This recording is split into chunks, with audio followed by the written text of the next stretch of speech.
Hello my dear student, welcome back to Deepak classes. एक बार फिर से स्वागत है आपके अपने चैनल दीपक क्लासेस पे। और आई होप आप लोग ठीक होंगे। और बच्चों, जिसका जो भी हुआ जेईई मेन में अच्छा रिजल्ट आया है तो आप एडवांस के लिए जाइए। अगर नहीं आया है तो आप शिफ्ट 2 के लिए जाइए। अगर शिफ्ट 2 आपसे नहीं हो रहा है तो अदर ऑप्शन भी हैं आपके पास, जैसे बिट्स पिलानी है और बहुत सारे ऐसे इंस्टीट्यूट हैं। और आप कहीं से बैचलर डिग्री भी ले सकते हैं, उसके बाद भी कई सारी चीज़ें हैं। आप उस रिसोर्स की तरफ सोचिए और अपने को ब्लेम मत कीजिए। तो हम स्टार्ट करते हैं आज की अपना जो क्वेश्चन है, मैकेनिकल प्रॉपर्टी ऑफ सॉलिड।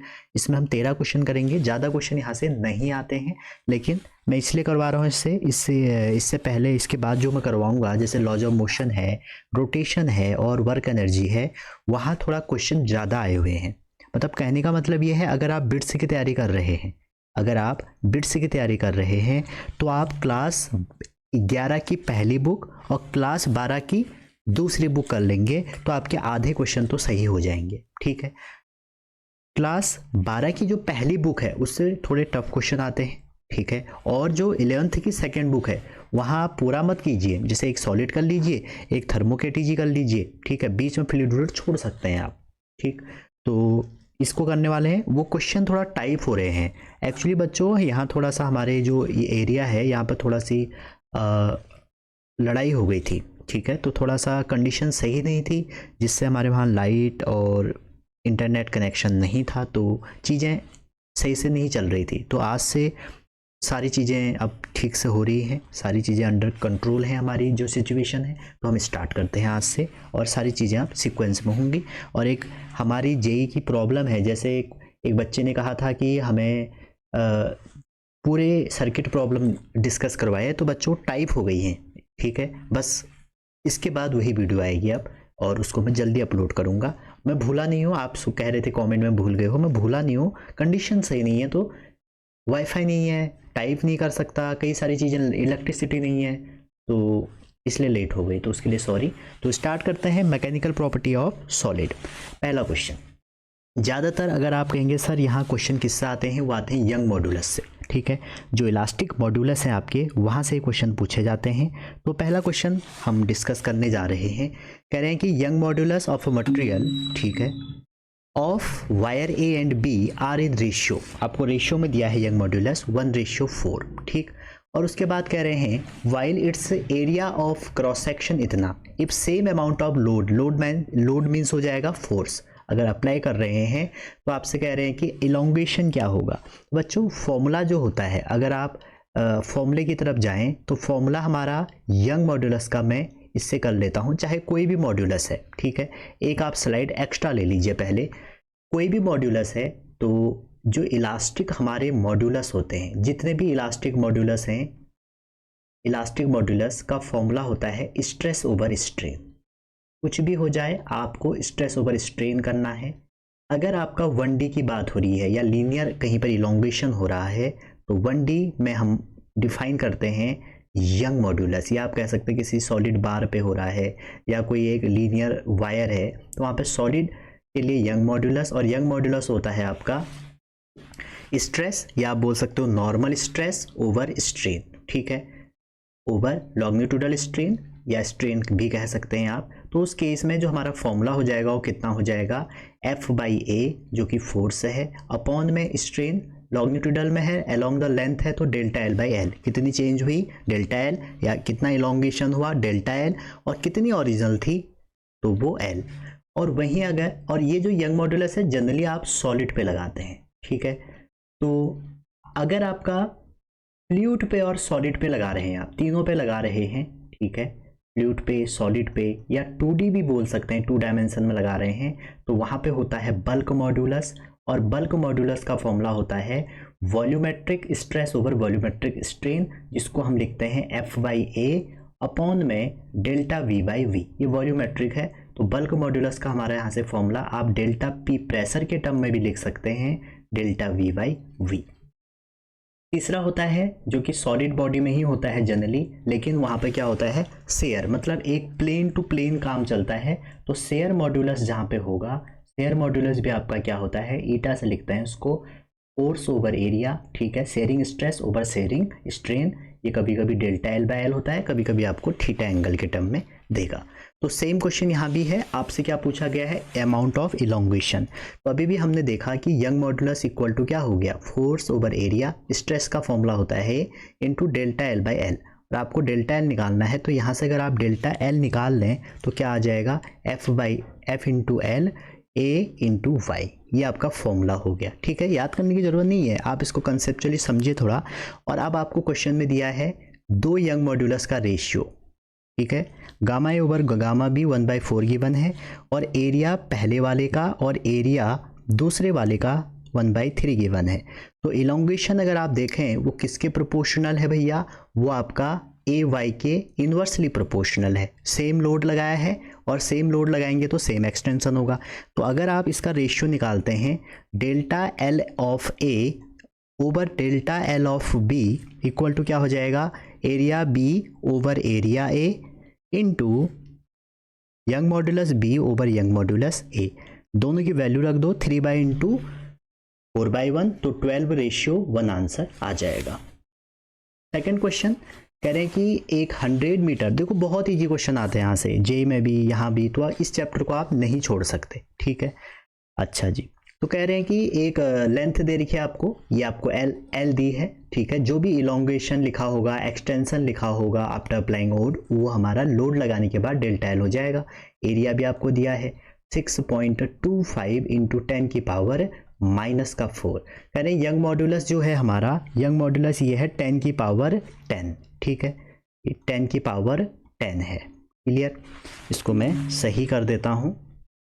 ये जो है आपका 10 टू दी पावर कितना है, 10 है, 10 की पावर 10। तो आपसे कह रहे हैं कि अगर फोर्स, लोड मतलब फोर्स कितना लगा दिया, 250, ठीक, तो कह रहे हैं इलोंगेशन कितना होगा। देखो अभी भी हमने फॉर्मूला लिखा था इलोंगेशन का, एफ इंटू एल ओवर कितना आ गया था, गामा इंटू ए। तो सबकी वैल्यू तो पुट करनी है, एक बार वैल्यू पुट करो, अपना नंबर फिक्स कर लो। ठीक है, तो ये वाला चैप्टर आप मत छोड़िए। तो जैसे ही आप इसमें वैल्यू पुट करेंगे, वैल्यू पुट करके मैं डायरेक्ट आंसर बता देता हूँ, 4 इंटू 10 की पावर -3 आ रहा है, आप कर सकते हैं इतना। तीसरा क्वेश्चन, बस यंग मॉड्यूलस आप पढ़ के जाना, दियर आर, या इस वीडियो को देख के जाना, आपका क्वेश्चन निकल जाएगा। कह रहा है there are 2 type of same material and same length while diameter of second is 2 time first, the ratio of extension produce applying the same load कितना होगा। अब देखिए आपसे कह रहे हैं सेम मटेरियल है, सेम मटेरियल है तो दोनों का जो यंग मॉड्यूलस है वो सेम होगा। अगर दो मटेरियल हैं, मान लो ए और बी हैं, तो दोनों का यंग मॉड्यूलस क्या होगा, सेम होगा। लेकिन आपसे ये क्वेश्चन में कहा गया है कि जो हमारा डायमीटर है वो उसमें चेंज है, लेंथ भी दोनों की सेम है, जो एल ए है वही एल बी है। लेकिन क्वेश्चन में ये कहा गया है डायमीटर ऑफ सेकेंड, अगर सेकेंड हमारा आर बी है, ठीक है, इसको डायमीटर को डी से लिख लेते हैं, तो डी बी जो है वो कह रहे हैं कि diameter of second wire is 2 time of diameter of first wire, 2 time है फर्स्ट वायर के। क्लियर है, तो कह रहे हैं ratio of extension produce in wire applying same load, दोनों में हमने सेम लोड लगाया तो एक्सटेंशन कितना होगा। तो अभी भी आपने देखा था एक्सटेंशन कितना होगा। देखो इसको ऐसे कर लो, अगर आपको Y A equal to Y B पता है तो दोनों में अगर आप फॉर्मूला लगाएंगे तो क्या आएगा, F A into L of A upon में यंग मॉड्यूलस आपने पहले का लिया तो पहले एरिया ऑफ पहली वायर, एक्सटेंशन ऑफ पहली वायर, इक्वल टू दूसरे पे भी फॉर्मूला अप्लाई कर दिया, F B L of B area of B into delta L of B. तो यहाँ से देखो F equal to F B था, अगर ध्यान से देखें तो ये इससे मर गया, डेल्टा एल से मर गया, तो बचा क्या आपका ये एल वाला टर्म बच गया। और एरिया क्या होता है, पाई आर स्क्वायर, तो इसको आप ऐसे भी लिख सकते हैं, area of B into extension of B equal to area of A extension of A. ठीक है, तो यहाँ से जब सॉल्व करेंगे, आपसे रेशियो पूछा है, तो delta L B over delta L A आपका क्या हो जाएगा, area of A over area of B, और एरिया क्या होता है पाई आर स्क्वायर, तो आर ए का square over pi R B का स्क्वायर, इससे कैंसिल हो गया। अब डायमीटर डबल है, अगर आप रेडियस निकालेंगे तो रेडियस भी वैसे सेम वैसे आएगा, जब रेडियस आर बी का निकालेंगे तो आर बी का रेडियस भी 2 टाइम आर ए आएगा।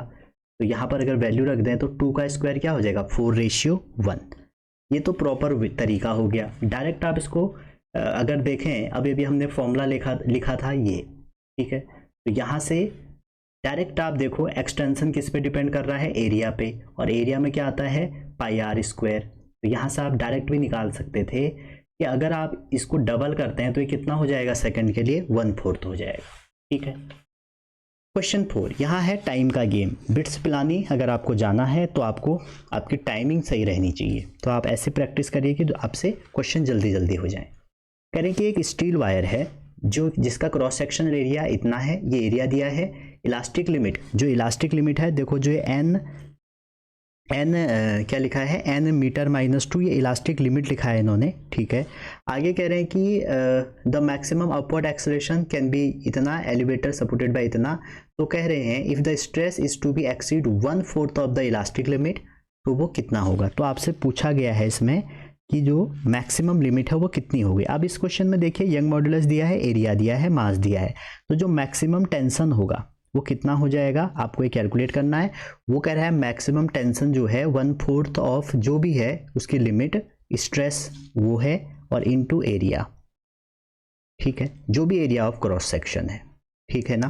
तो क्योंकि हमारा जो यहाँ पर टेंशन निकालोगे ना, आपको पता होगा स्ट्रेस इक्वल टू क्या होता है फोर्स ओवर एरिया।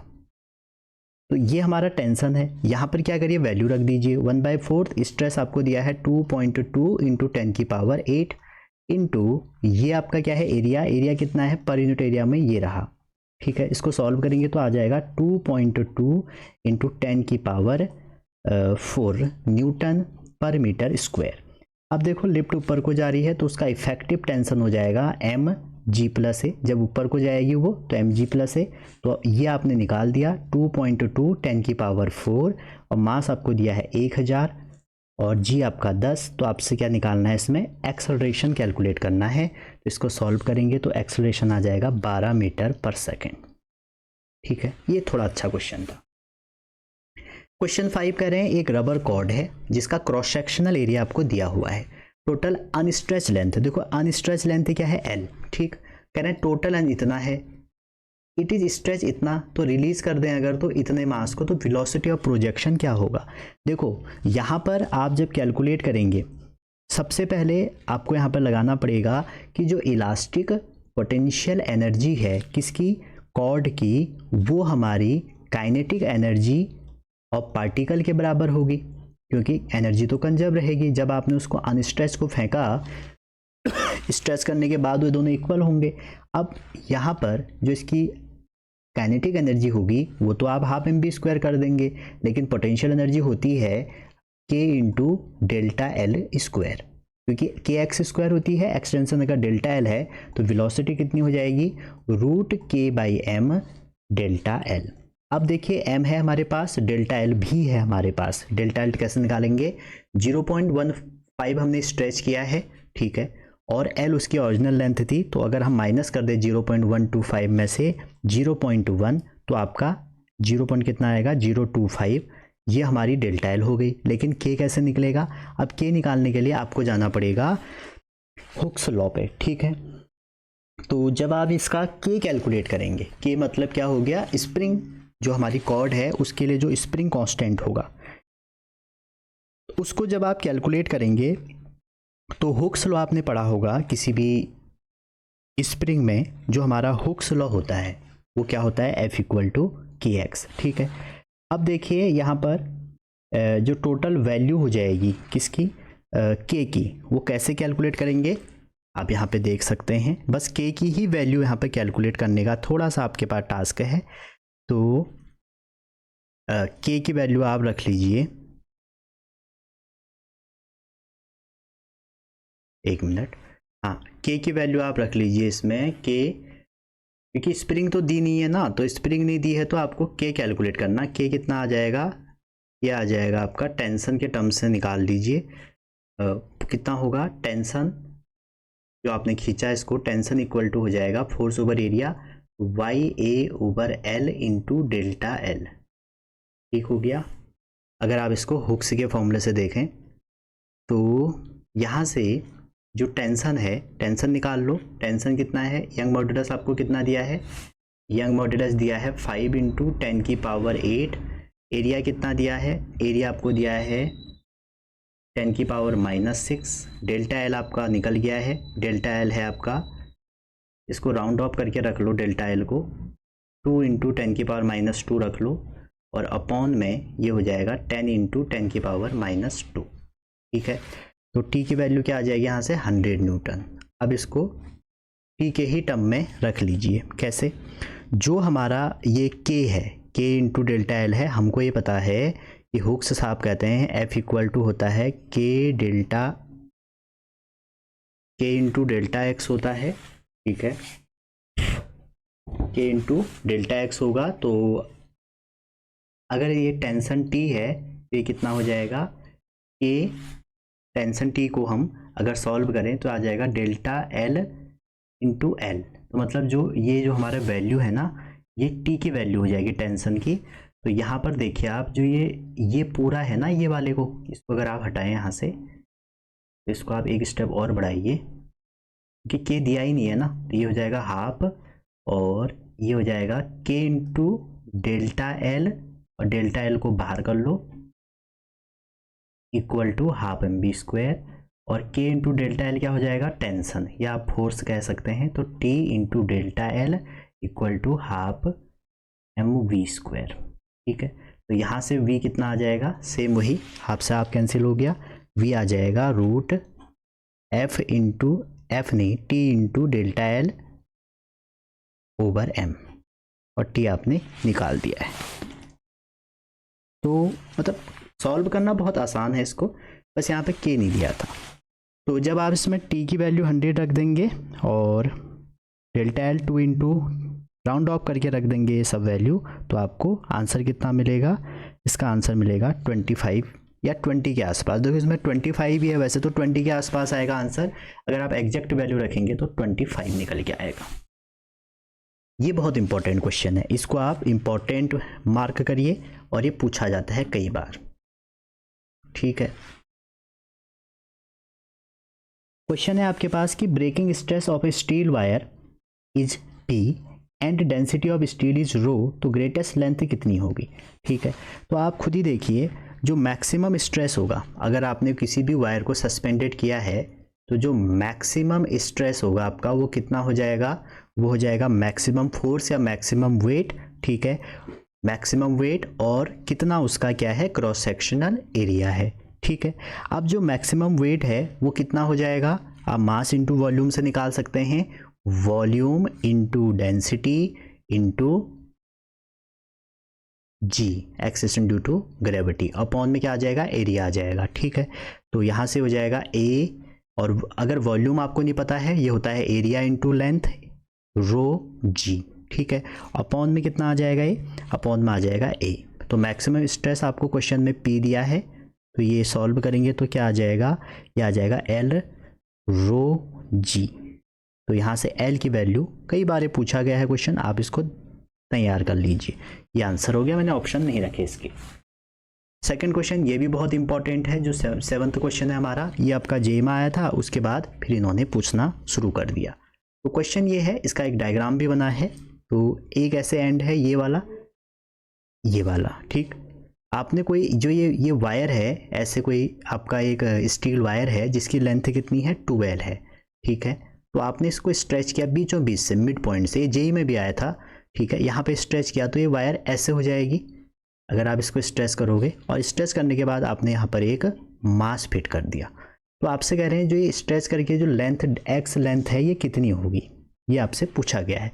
हो सकता है आपसे अगली बार स्ट्रेस पूछ लें, स्ट्रेन पूछ लें। तो आप ध्यान से अगर देखें इस पूरे क्वेश्चन को, तो इसमें जो हमारी लेंथ है, जो हमारी डेल्टा या एक्स जो लेंथ है वो कितनी होगी, या जे में तो स्ट्रेन पूछा था कि स्ट्रेन कितना होगा, उसको करने का क्या तरीका है वो देखते हैं। चलिए, अच्छा, अगर ये क्वेश्चन ऐसे ही आ जाए एग्ज़ाम में, डायरेक्ट ऐसे पूछ लिया जाए, जो डेटा है 12 ये डेटा है और x है, तो आपको ये ध्यान रखना है कि जो इसमें ये लेंथ है, ठीक है, वो कितनी होगी। चलो उसको अभी बाद में बताऊंगा, पहले देखो ये लेंथ आपकी l हो जाएगी, ठीक है, और ये आपकी x है। तो ये जो लेंथ है ना पूरी, ये आपको कैलकुलेट करनी पड़ेगी, ठीक है ना। अगर ये l है, ये x है, तो ये पाइथागोरस से कितनी हो जाएगी, l square plus x square, ठीक है। तो जो चेंज इन लेंथ होगा, जिसको हम डेल्टा l कहते हैं, वो कितना आ जाएगा, वो आ जाएगा, इसको आप नंबरिंग कर लो, a b c और इसको हम लिख लेते हैं o। तो टोटल जो लेंथ होगा ए सी प्लस बी सी, उसमें से आपको माइनस करना पड़ेगा ए बी, ठीक है। तो इसको आप देखें तो ये हो जाएगा ए सी प्लस बी सी कितना हो जाएगा, 2 time A O minus A B कितना है, ए एल, ठीक है। अच्छा जी, अब देखो ए सी और बी सी, अगर ये ए सी और ये एक्स लेंथ बहुत कम है ना, तो ये हम सी को ओ के बहुत पास पाएंगे। तो ए सी और आपका बी सी इक्वल किसके हो जाएंगे, ए ओ के। तो यहाँ पर अगर आप इसको सॉल्व करें, आ जाएगा 2 बाहर निकाल दें, तो L square plus x square की पावर हाफ, रूट है और माइनस एल, ठीक है, ये एल मान लो। अब यहाँ से आपको सॉल्व करना है, 2l बाहर निकाल दें अगर, तो बचेगा क्या, 1 plus x square by L square की पावर हाफ माइनस 1। और बाइनोमियल थ्योरम्स जब लगाएंगे, क्योंकि x बहुत स्मॉल है, तो डेल्टा l कितना निकल के आ जाएगा, यहाँ से 2l और यहाँ से आ जाएगा 2l और यहाँ से आएगा 1 plus half x square by L square, ठीक है भैया। तो सॉल्व करने के बाद ये कितना आ जाएगा, एक्स स्क्वायर बाई एल। तो ये आपको ध्यान में रखना है जो मैं कह रहा हूँ आपसे, ये एक्सटेंशन होता है। आपसे इसमें पूछा गया था स्ट्रेन, तो स्ट्रेन में डेल्टा एल बाई एल कर दोगे तो क्या आ जाएगा, जब आप डेल्टा एल बाई एल कर दोगे तो आंसर आ जाएगा स्ट्रेन का delta L by 2l। Total length कितनी थी, 2l, तो याद आंसर आ जाएगा 2x स्क्वायर, नीचे 2l स्क्वायर आ जाएगा, ठीक है, x square by 2l square. तो आपको इसका स्ट्रेन याद होना चाहिए, बहुत बार डायरेक्ट पूछा जाता है। क्वेश्चन 8, और ये क्वेश्चन 2 बार आ गया है, एक तो ये 16 में आया, बिट्स में रिपीट होते हैं क्वेश्चन, एक ये उससे बाद में भी आया, और बहुत सरल क्वेश्चन है। कह रहे हैं 2 वायर हैं, सेम मटेरियल से बने हैं, वही सेम अभी हमने क्वेश्चन किया था, 2 बार नहीं 3 बार कह सकते हैं, ठीक। तो देखो y इक्वल टू क्या होता है, एफ अपॉन ए, ठीक है, F upon A L over delta L. अब देखो इसमें चेंज क्या है, कह रहे हैं कि सेम मटेरियल है तो दोनों का यंग मॉड्यूलस सेम होगा, सेम वॉल्यूम है, ठीक हो गया।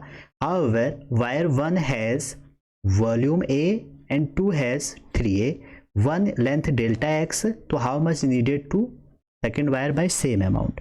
तो पहले वायर के लिए अगर आप लगाएं, पहले वायर के लिए तो ये कंडीशन है, दूसरे वायर के लिए जो आपको एफ दिया है, एफ तो एफ ही है, ठीक है, पहले वायर के लिए हम लगाते हैं तो ये तो एफ ही है, एरिया ए हो गया, ठीक है, और जो लेंथ है वो डेल्टा एक्स हो गई, ये एल हो गया। सेकेंड वायर के लिए लगाएं तो एफ हो गया, नीचे आपका 3a हो गया, और जो हमारा सेम अमाउंट में एक्सटेंशन होगा तो डेल्टा एक्स हो गया, और लेंथ कितनी हो जाएगी उस केस में, देखो वॉल्यूम कांस्टेंट है, वॉल्यूम कांस्टेंट है, और वॉल्यूम क्या होता है, पहली वायर का एरिया इनटू लेंथ, दूसरे का A2 L2। तो इसका अगर A है और इस वाले का कितना है, L है, इसका अगर 3a है तो L2 कितना आ जाएगा, L/3। तो सेकंड वाले केस के लिए आ जाएगा L/3। अब दोनों को देख लो, दोनों को सॉल्व कर लो, तो जो हमारा ये फोर्स है, ये फोर्स हमारा F डैश कर लो, तो यहाँ से कितना आ जाएगा, F डैश इक्वल टू 3 3 जा 9, ये 3 नीचे आ जाएगा तो 9। अगर इसको आप अच्छे से देखें तो F डैश पूरे को सॉल्व करें अगर, तो कितना आएगा, F dash L/A delta x, और ये 1/9, ठीक है। अगला क्वेश्चन देखिए, एक आपको ग्राफ दिया गया है, और ये ग्राफ किसका है, लोड वर्सेस एक्सटेंशन, और यहाँ इस ग्राफ में ये भी लिखा रह सकता है स्ट्रेस ओवर स्ट्रेन, कुछ भी आ सकता है, हुक्स लॉ है। और 1 2 3 4 मटेरियल में आपको ग्राफ दिया है, कह रहे हैं कि जो थिनेस्ट है वो कौन सी होगी, ठीक। अब आप देखिए इस ग्राफ में आपको देखना है स्लोप किसका कम है, उसका रेडियस भी कम होगा। थिनेस्ट कम कब होगी, जिसका स्लोप कम होगा, जिसका स्लोप स्मॉल होगा उसकी रेडियस भी स्मॉल होगी। अब हमें कैसे पता इसका स्लोप ही ये होगा, तो आपने अभी भी एक फॉर्मूला देखा था, एफ और ये हो जाएगा डेल्टा एल इंटू ए, ठीक है। तो y जो हो जाएगा वो a के आपका प्रोपोर्शनल है इन्वर्सली, तो पाई r स्क्वायर के है। तो स्लोप अगर आप देखें, ठीक है, स्लोप किसके प्रोपोर्शनल हो जाएगा यहाँ पे, आर स्क्वायर के। अब यहाँ पर देखो स्लोप सबसे कम किसका है, सबसे कम जो स्लोप है आपका वो है एस वाले का। ऐसे जाने में स्लोप बढ़ेगा ना, तो एस इसका आंसर हो गया। अगला क्वेश्चन देखो, अभी जब मैंने आपको बल्क मॉड्यूलस बताया था तो वहां पर बल्क मॉड्यूलस का फॉर्मूला लिखा था beta equal to minus change in pressure over delta V by V. तो यहाँ से अगर थोड़ा सा आप रीअरेंज करें तो delta V over V delta P over B हो जाएगा। तो क्वेश्चन में लेकिन हमें क्या दिया है, ट्यूब का जो साइड है इतना परसेंट डिक्रीज हो रही है। साइड अगर ए है तो ए बाई ए जो हमारी डिक्रीज हो रही है वो 2% हो रही है। तो वॉल्यूम में कितना होता है क्यूब का, वॉल्यूम होता है आपका ए क्यूब, तो वो कितना हो जाएगा 3 delta A by A. Error analysis, तो 6% आपका आंसर आएगा, मतलब 6/100 0.06, ठीक है ना। चलिए आगे चलते हैं। क्वेश्चन 11 बहुत सरल क्वेश्चन है। कह रहे हैं कि Young modulus of a perfect rigid body. तो जो परफेक्ट रिजिड बॉडी है बच्चों, उसमें क्या होता है ना कि 2 पॉइंट है, उनके बीच की डिस्टेंस हमेशा फिक्स रहती है, या आप ये कह सकते हैं उसमें जो स्ट्रेन होता है वो 0 होता है। तो अगर किसी में स्ट्रेन 0 होगा तो स्ट्रेस ओवर स्ट्रेन होता है, तो स्ट्रेन ही 0 हो जाएगा, तो समथिंग अपॉन 0 इन्फिनिटी आपका आंसर होगा। आप कमेंट करके बताइए कि bulk modulus of rigid body कितना होगा, ठीक है। चलिए आगे चलते हैं। अगला जो क्वेश्चन है, कह रहे हैं कि one end of a long metallic wire tied to ceiling the other end is with a massless spring, ठीक है, ऑफ स्प्रिंग कांस्टेंट के। उसके बाद कह रहे हैं a mass hang freely from the end of the spring and the area of cross section and Young modulus, area of cross section and Young modulus of the wire are A and Y if mass is slightly pulled down and released will be oscillate with time period। और ये question bits का अभी तक का सबसे खतरनाक question था। Question कुछ नहीं था, आसान था।